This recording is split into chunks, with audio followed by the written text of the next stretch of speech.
one thing to consider too is, who's coalescing around each party. On the one hand, you have the warmongers like Dick Cheney, George Bush, and the Karl Roves of the world, finding a comfortable home in the Democratic Party. People that the Democrats used to consider evil, and now they're welcomed with open arms. On the other hand, you have people like Elon Musk, who's trying to build great things for the environment for this country. Tulsi Gabbard, who's fought for peace her whole life. Robert F. Kennedy Jr., who's fought for our health and our environment his entire career, find a home on the other side. Which side do you find a home for yourself in, and which side resonates with you more? And that should help you decide which one you want to vote for this November. Let's get it. All right, thank you for coming on, My Prince. pleasure. Please tell the audience who you are and what you do. I'm Prince Agarwel. I used to work on RFK Jr.'s campaign. I was the New York State Director. I worked on Tulsi Gabbard's 2020 campaign as well. I was her state director. I'm a former Democrat, I'm a recovering Democrat, and now I'm part of the independent movement. Now, we are here at an independent convention where we saw people with different beliefs, and what struck out to me is most of these people are voting Trump, even though they don't like Trump. Mm-hmm. I've had someone tell me right to my face, he's like, I hate Trump, mm-hmm. but I'm voting Trump because Kennedy. Yeah. And what do you see across the country? Does Kennedy's endorsement just lock in Trump's victory that much more?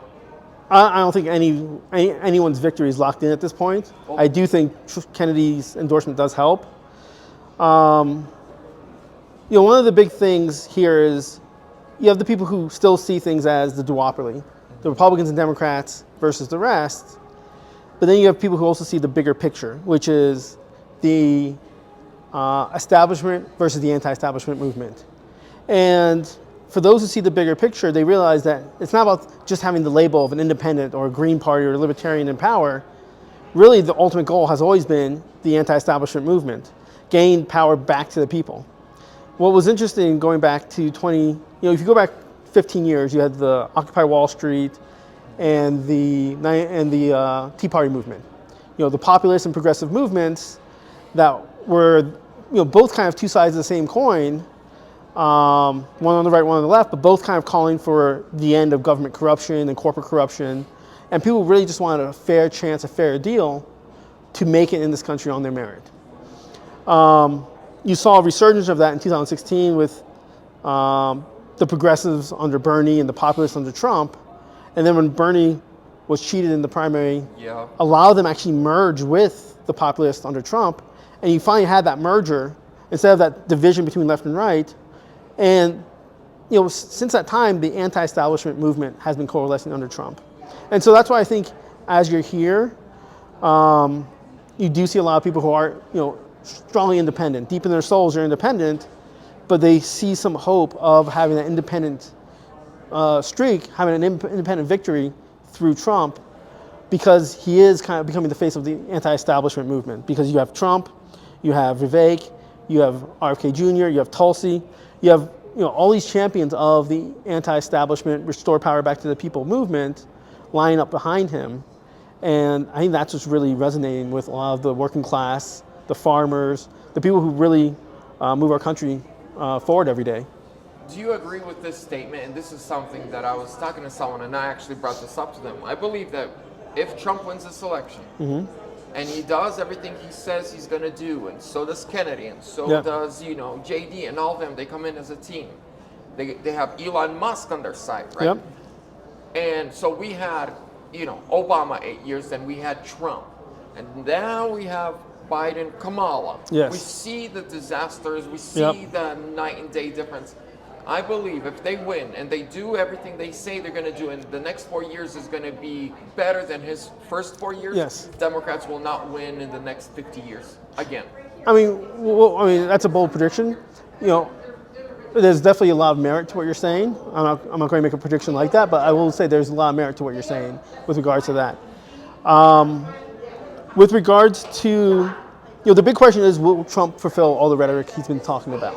And if he does, he could be like Constantine the Great, restoring hope back to the people and saving the empire or the republic from falling for years, because we are in a grave decline at the moment. Not just from the country, and not just from the rampant corruption at all levels of our society, but we're physically dying. Our health is in danger. Chronic disease is way up. Obesity, diabetes, our cancer rates. We have some of the highest rates of all these diseases in the entire world.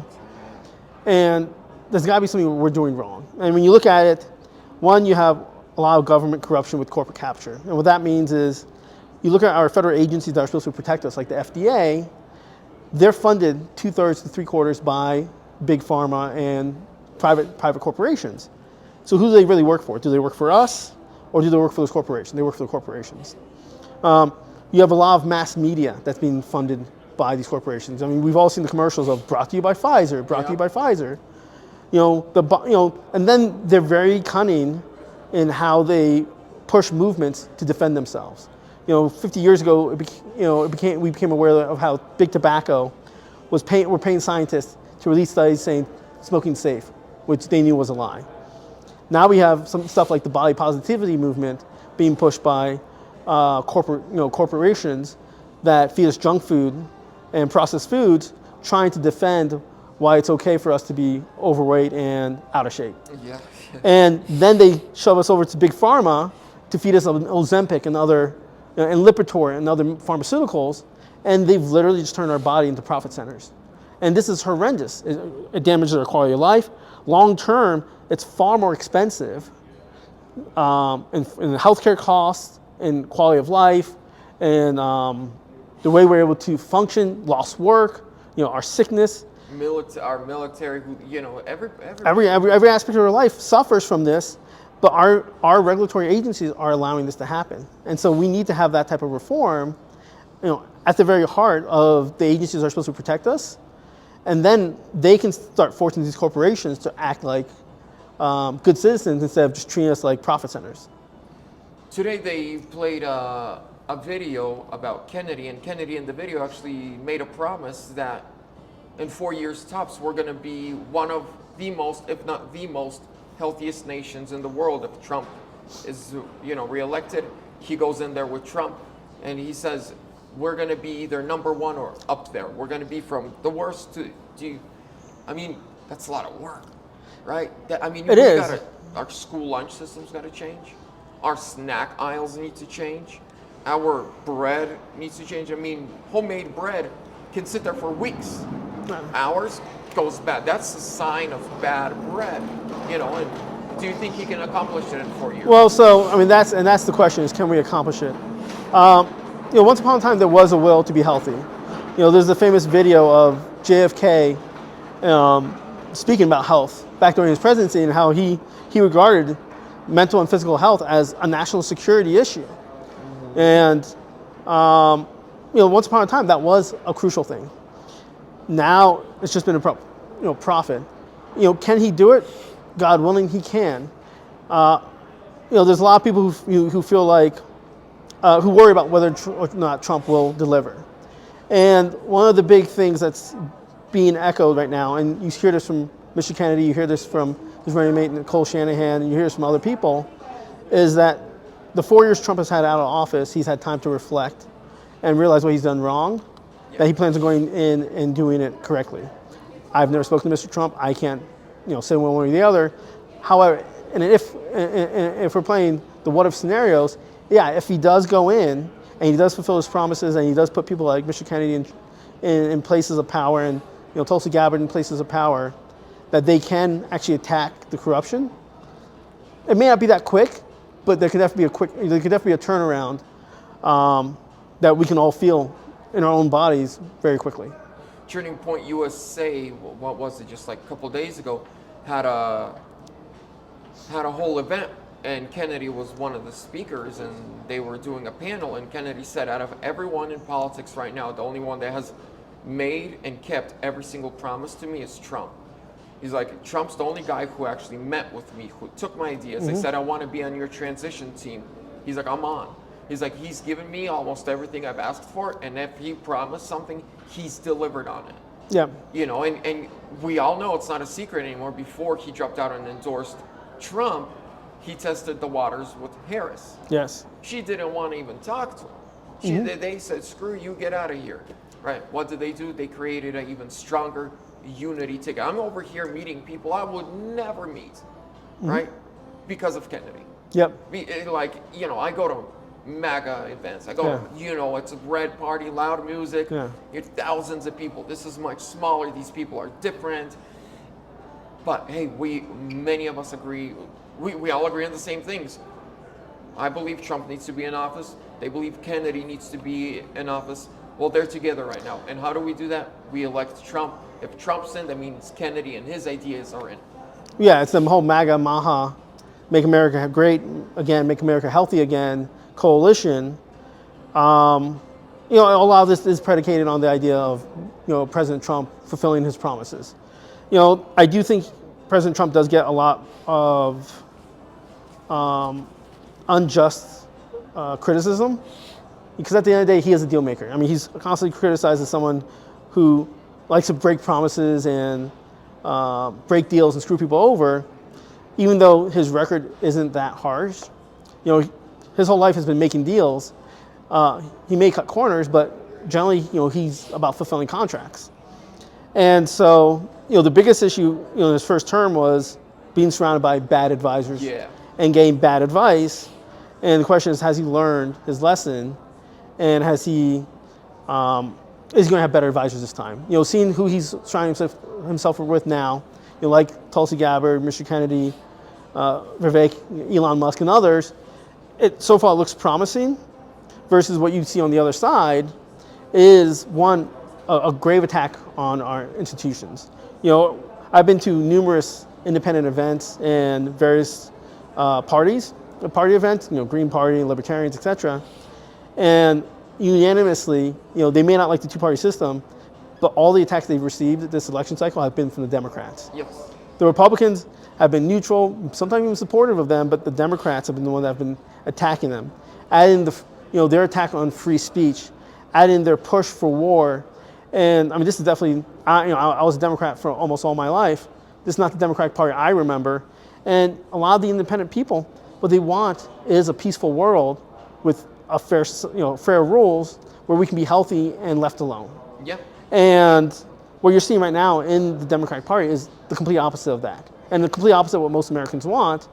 And so what you see here, you know, you mentioned there's a lot of people who are, you know, who seem to be supporting Trump. You know, some of it maybe enthusiastically, a lot of it's reluctantly, and most of it, from what I've seen, is that the Democrats have just become this unrecognizable party that, you know, I'd say most people here are ex-Democrats that we're just disgusted by what they've become, and they're a non-starter for most of us.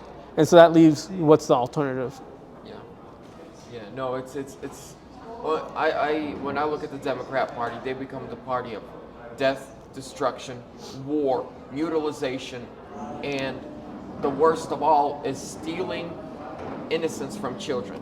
The crap that they're putting into little children's shows, and I have 4 young daughters, the crap that we never thought you would see.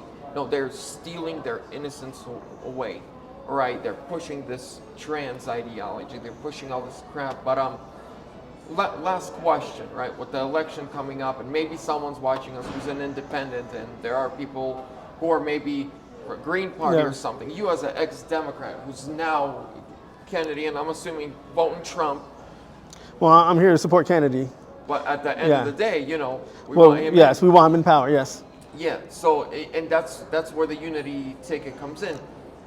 And for people that are like, I might sit this one out, you know, Kennedy didn't make it on the ballot, and I can't go vote for Trump, and I can't vote for Kamala. What do you say to those people? So, I mean, you have a choice to make. I mean, you can sit this out, and you can deal with the repercussions. The big thing is, you know, look at what's going on in the election. Look at the possibilities and what the alternatives are. On the one hand, you know, you do have someone who's actually at least giving, you know, the talk of giving power back to the people and trying to restore a government that works on behalf of the people. On the other hand, you have Brat Mentum and this illusion of joy and no real policies. And what was really the most undemocratic anointment for the party that talks about saving democracy and being very democratic. And so you have empty rhetoric on one side, you have rhetoric that is hopeful on the other side, contingent upon them fulfilling and following through. Or you can sit out, you can vote for a third party. There is Jill Stein, who's a great woman. The Libertarians have Chase Oliver, there's Dr. Cornel West. Wherever you are, you have to also consider, are you a battleground state or not? You can go in and do a protest vote, or you can, if you're especially your battleground, you can make a decision for which option is more appealing to you. Where can people find you? So we're part of the MAHA PAC, Make America Healthy PAC. You can go to maha.vote. Our focus is to make health front and center in this country. We've said, throughout all of human history, you have your health, and that's always the most important thing. And we're now at the point where we no longer have our health. And without your health, no matter how much money you have, how much land, how much property, you have nothing. And we need to stop sacrificing our health for profit and for other gains. That's our most important resource. That's the most valuable thing we have. And we're here to make that message front and center. So MAHA, Make America Healthy Again PAC, maha.vote is where you can find us. Links down below in the description. Thank you very much. Boom.